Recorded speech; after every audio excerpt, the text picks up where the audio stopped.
Let's talk now to Pavel Luzin, who's an independent Russian foreign policy and defence analyst at the think tank Riddle. Welcome to the programme, Pavel. So we're a month now into this war. How would you describe the progress of Russia's military operations in Ukraine? So, good afternoon. I think that the Russian progress is much far from the original planning. You think it's gone differently than how they expected. Where, from the Russian point of view, then, have things gone wrong? So, there are many troubles with military planning. Firstly, it seems the Russian armed forces played a minor role during the military planning. It seems that the major role has been played by law enforcement officers and generals. I mean, FSB, I mean, Federal Security Office, and so on and so on.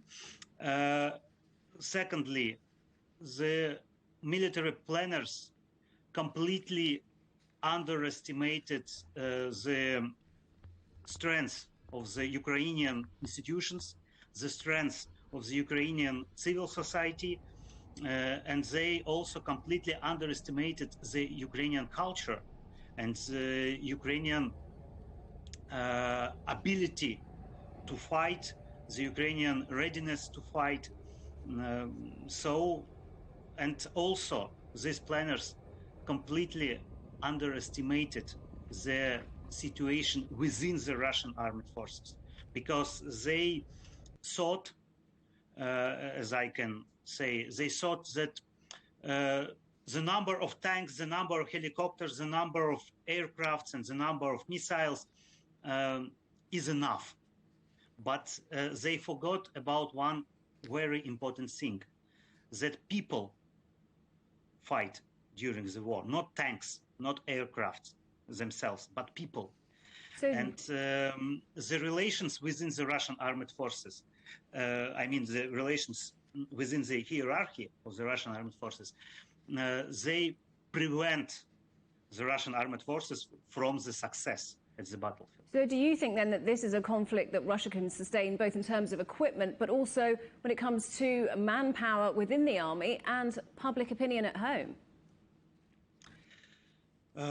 We cannot estimate the public opinion at home, because in current situation, when pollsters try to call to people, try to speak with people, and try to ask them, what do you think about this war? People are afraid to answer correctly. They prefer to switch off the telephones and not to answer at all. As I can see, people are scared. Are scared with the consequences of this war. They are scared about their collective responsibility for this war. And towards the manpower in the armed forces, so in quantity, the manpower seems to be enough. I mean, 150,000 people up to 190,000 people.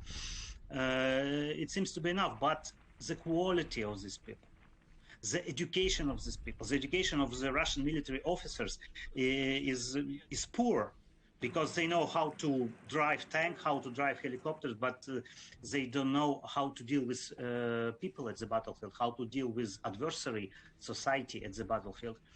And also the soldiers, they are poor educated people, and they don't know how to fight during the contemporary warfare. So I wonder, what are the political implications of this conflict inside Russia?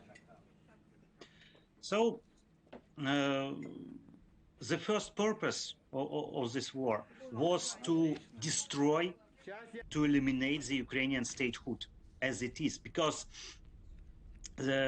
Ukraine poses a threat to the Kremlin. Why? Because Ukraine is creating the alternative political economy alternative to the Russian domestic political and economic order.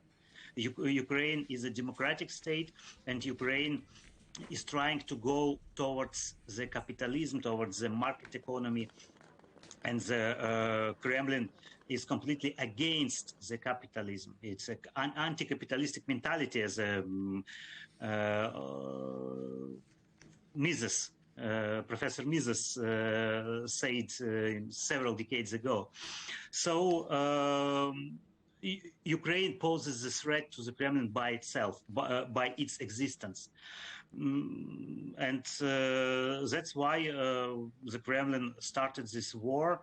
But the domestic purposes of this war are also exist, and this purpose is an attempt to balancing the domestic political and economic system, attempt to make the system sustainable inside of Russia. But the war, the current reality of this war, is making the system less sustainable than it was before February 24.